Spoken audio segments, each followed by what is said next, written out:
Hi, South. I'm reading Flora and Ulysses, chapters 47 through 49. Chapter 47 is called Flying Squirrels. Why, Flora wondered, did everything become silent when Ulysses flew? It had been the same the giant donut, at least until everyone started screaming. It was as if some small piece descended. The world became dreamy, beautiful, slow. Flora looked around her. She smiled. The sun was shining into the kitchen, illuminating everything. Ulysses' whiskers, the typewriter keys, her father's upturned and smiling face, and her mother's astonished and disbelieving one. Even William Spiver was illuminated, his white hair glowing like a wild halo. "What is it?" said William Spiver. "What's going on?" Flora's father laughed. "Do you see, Phyllis? Do you? Anything can happen." Ulysses floated above them. He zoomed down to the ground and then went shooting back up to the ceiling. He looked behind him and performed a lazy mid-air backflip. "For the love of Pete," said Flora's mother in a strange and wooden voice. Someone tell me something," said William Spiver. Ulysses dived down again. He flew past William Spiver's right ear. "Ack!" said William Spiver. "What was that?" "The squirrel," said Flora's mother in her new strange voice. "He's flying." She stood up suddenly. "Right," she said. "Okay, I have to go upstairs and take a nap." Which was an odd thing for her to say because Flora's mother was not, in any way, a napper.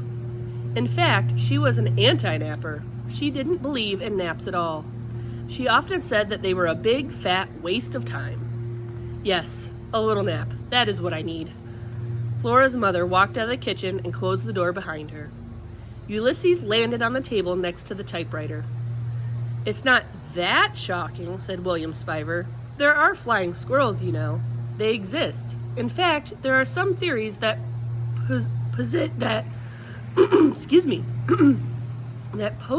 that all squirrels are descended from the flying squirrel. In any case, flying squirrels themselves are a documented fact." Ulysses looked at William Spiver and then over at Flora. He reached out a paw and hit a key on the typewriter. The single clack echoed through the kitchen. "What about flying squirrels who type?" said Flora. "Not as well documented," admitted William Spiver. Ulysses hit another key and then another. "Holy bagoomba," said Flora's father. "He flies, he vanquishes cats, and he types." "He's a superhero," said Flora. "It's amazing," said her father. "It's wonderful, but I think I better go have a quick word with your mother about the whole, situation." Chapter 48, Banished. Clack, clack, clack. Flora stood silently. William Spiver stood silently. The squirrel typed. "Flora Bell?" said William Spiver. "Uh-huh," said Flora. "I wanted to make sure you were still here." "Where else would I be?"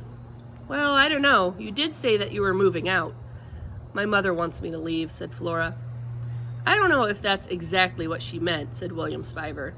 "I think she was surprised, and perhaps her feelings were hurt. She certainly didn't express herself very well. Shocking, really, that a romance novelist could be so inept at the language of the heart." Clack, clack, clack. Ulysses had took a deep and supreme satisfaction on his face. "She said it would be easier without me," said Flora. "Yes, well," said William Spiver. He pushed his glasses back up on his nose.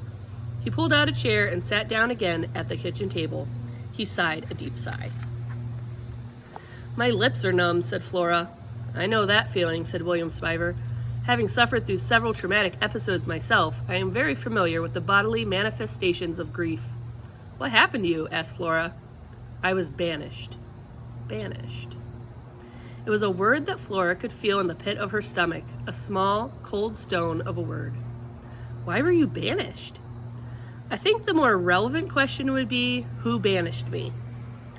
"Okay," said Flora. "Who banished you?" "My mother," said William Spiver.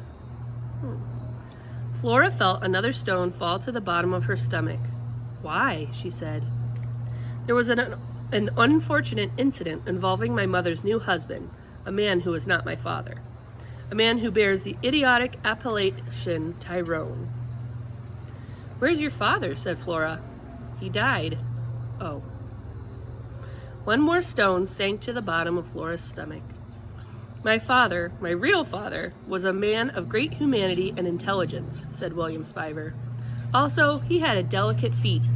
Very tiny, very tiny feet. I too am small of foot. Flora looked at William Spiver's feet. They did seem extremely small. Not that that is particular relevant information. In any case, my father was a man who would play the piano wonderfully well. He had an in-depth knowledge of astronomy. He liked to consider the stars. His name was William. But he's dead, and now my mother is married to a man named Tyrone, who does not have delicate feet and who is supremely unaware that there are stars in the sky.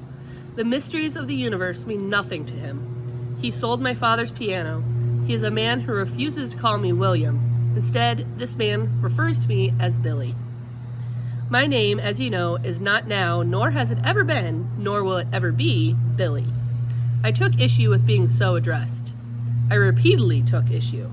And after repeatedly taking issue and repeatedly being ignored, one thing led to another and some irrevocable acts occurred, and thus I was banished. What thing led to another thing? Said Flora. What irrevocable acts occurred? It's complicated, said William Spiver. I don't want to talk about it right now, but as long as we are asking each other questions of an emotionally fraught nature, why did you say that your mother wanted a lamp for a daughter? It's complicated, said Flora. I'm certain that it is, and I empathize. There was another long silence punctuated by the clacking of typewriter keys. The squirrel is working on another poem, I suppose, said William Spiver. I guess, said Flora. It sounds like a long one, epic in nature. What in the world would a squirrel have to write about at such length? A lot happened today, said Flora.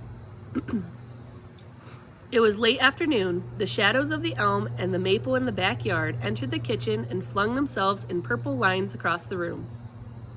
Flora would miss those shadows when she moved away. She would miss the trees. She supposed she would even miss William Spiver. And then, almost as if he were reading her mind, William Spiver said, I meant what I said. I'm here because I was looking for you. I missed you. Flora's heart, the lonely, many-armed squid of it, flipped and flailed inside of her. She opened her mouth to say that it didn't matter. Not really. Not now. But as usual, what she intended to say to William Spiver and what she said were two different things. The sentence Flora intended to say was, it doesn't matter. The sentence she said was, have you ever heard of a place called Blundermeakin? Pardon me? Said William Spiver. He held up his right hand. I don't mean to alarm you, but do you smell smoke? Flora sniffed. She did smell smoke.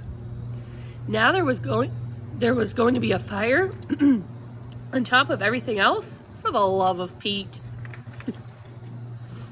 Right, chapter 49.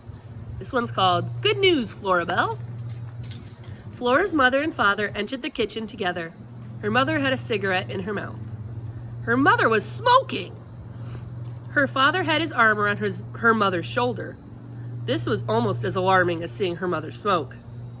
Her mother and father never touched anymore. Good news, Florabelle, said her father. Really? Said Flora. She never believed it when someone said there was good news. In her experience, when there was good news, people just said what the good news was. If there was bad news that they wanted you to believe was good news, then they said, good news!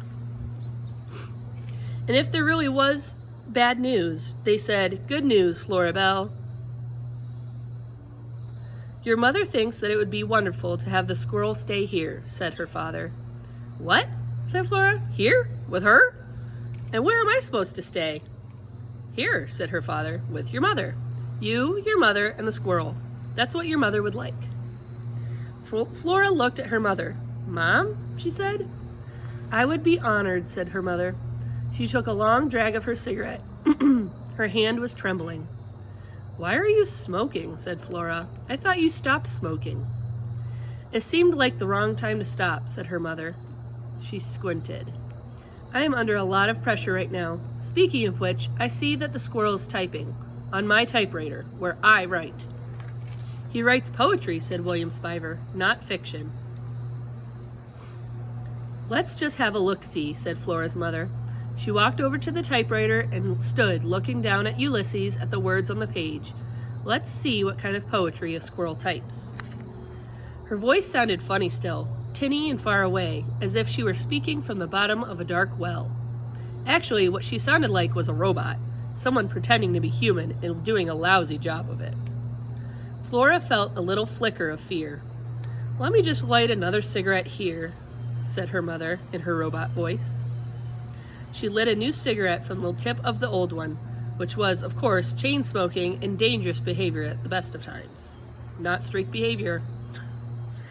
And this, obviously, was not the best of times.